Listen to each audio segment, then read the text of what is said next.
Central Time. Hey, Casey. Hey, listen up. We got a rain coming. The drill's ready. The tractor's fueled up. I think the ground's right. I think we're getting to seed the ground. We got everything ready to roll, so if you meet me out the farm about 7:30, let's get after it and get her done. See you later. Bye.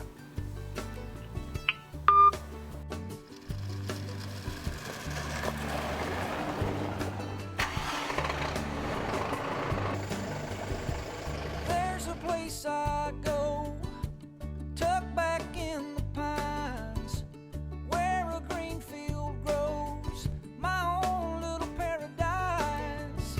I'm thankful for this land and the life that it provides. See, the measure of a man is what he leaves behind. Oh, oh, take what you need and pass it on down. Oh, oh, give a little back to this sacred ground. You're on sacred ground.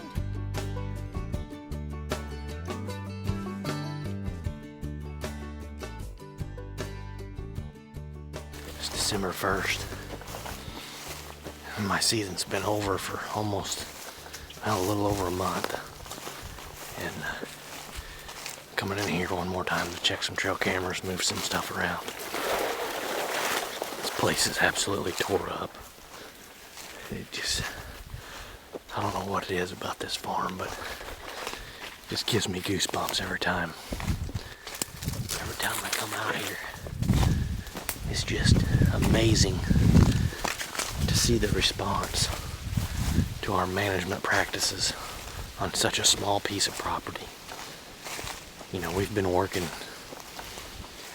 to produce this show for over 4 years. And it's one that I've wanted it to happen so bad, but I don't know what it is, but this is a hard one for me to do. It's very emotional.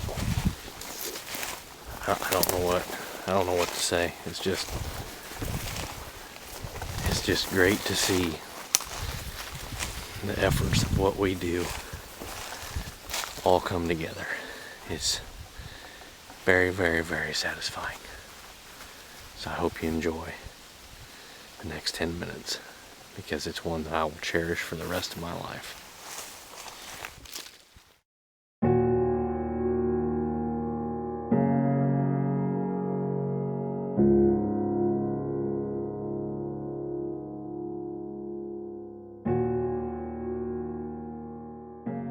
I guess you could say I got my start in the outdoors when I was a little kid, running around the family farm with my dad and my grandpa.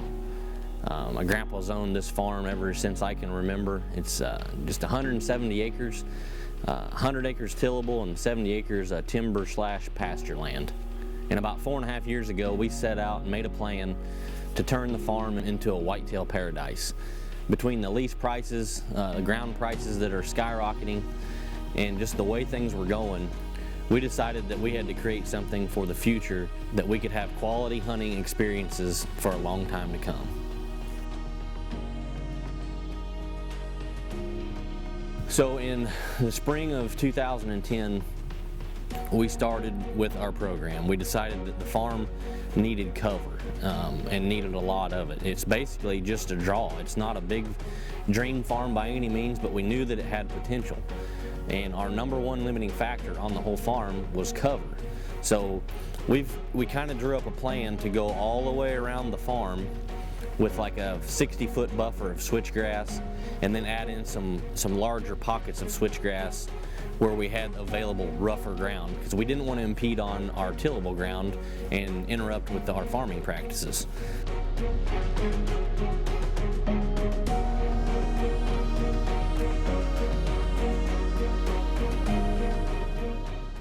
Little did I know that June of 2010 would be the last time that I got to see Grandpa. He passed away on July 22nd, 2010. There's not a day that goes by that I don't think of Grandpa, and especially when we're out there either hunting or doing some management work, it's it gives me goosebumps every time I'm out there, you know, just thinking of him and having him looking down on us. I think he'd be really proud of what we've turned the farm into.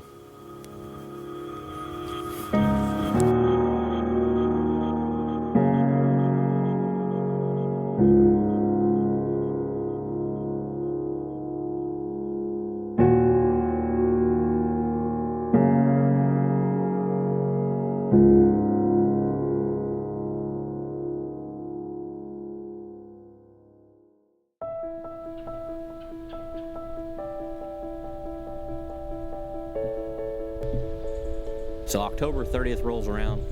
We've got a perfect wind for one of my stands. I get in there, and 4 o'clock deer start pouring into the food plot.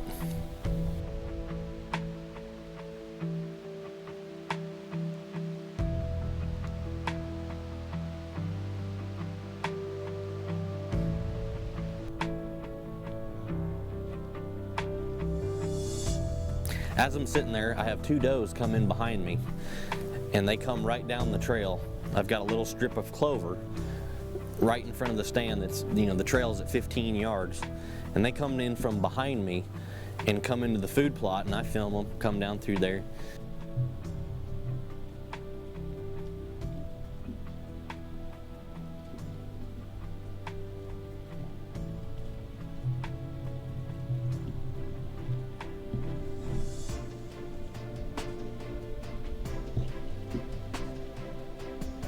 So when they get into the food plot, they look to the south, and I cannot see around the corner because of the standing corn. And they just sit there and stare. I film them for about 2 minutes, and I finally just shut the camera off because I didn't know what they were looking at.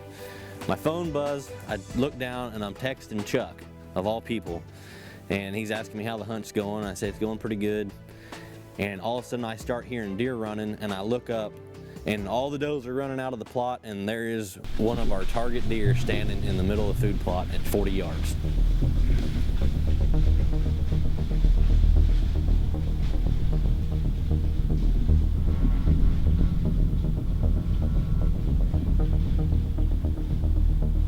At this point, I'm just kind of in shock because I wasn't expecting this at all. It caught me totally off guard. He stands there for a second, and he turns to go straight away from me, and when he did that, I snort wheeze at him, and he turns and stares right at me.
That just happened so stinking quick. Oh my God. Ladies and gentlemen, my season in Illinois is over. Smoked him. Oh my God. I love this. Oh gosh. I hope I got that on camera, because that was incredible. I don't even know what to say. I didn't have time to get this camera on over here because it happened way too quick. I mean, way too quick. That's the first deer we've killed off of this farm since my grandpa passed away in 2010. We've been working on building this for deer, planting food plots, switchgrass, doing everything, letting deer walk. Grandpa, that one goes out to you.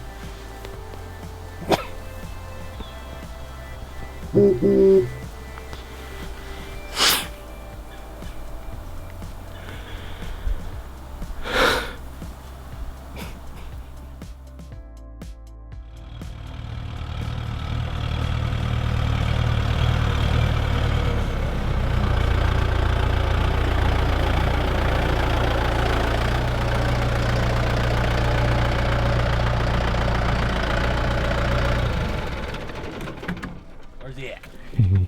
Where's he at? I gotta see him. Give me a freaking hug. How hard have we worked for that? Hard. Real hard. Been a long time. I can see Been a long time. I can see Grandpa right now. Well, just so you know, see this coat? This is out of his closet, okay? Because I'm in uniform. And these are his gloves that he wore the last time he was hunting. And inside these coat pockets, 2 slugs, 20 gauge. What did he hunt with? 20 gauge. A 20 gauge. There's only 2, which means He killed a deer. he killed a deer. This is his coat, his gloves, his shells. I just got it out of his closet. Top that. Well, you did. You're gonna make me cry, though. Well, I you're done probably done. gonna make me cry before it's over with. I'll tell you. The coolest thing about the whole deal was getting to have Dad come out.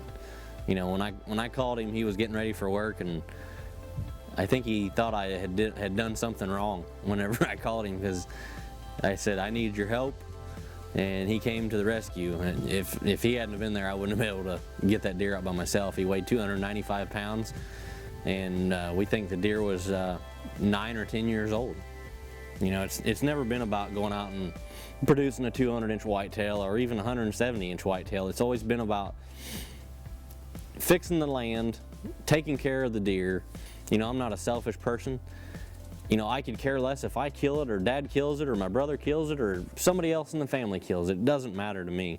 It's all about taking care of what you have, making the most of it, and having a quality hunting experience.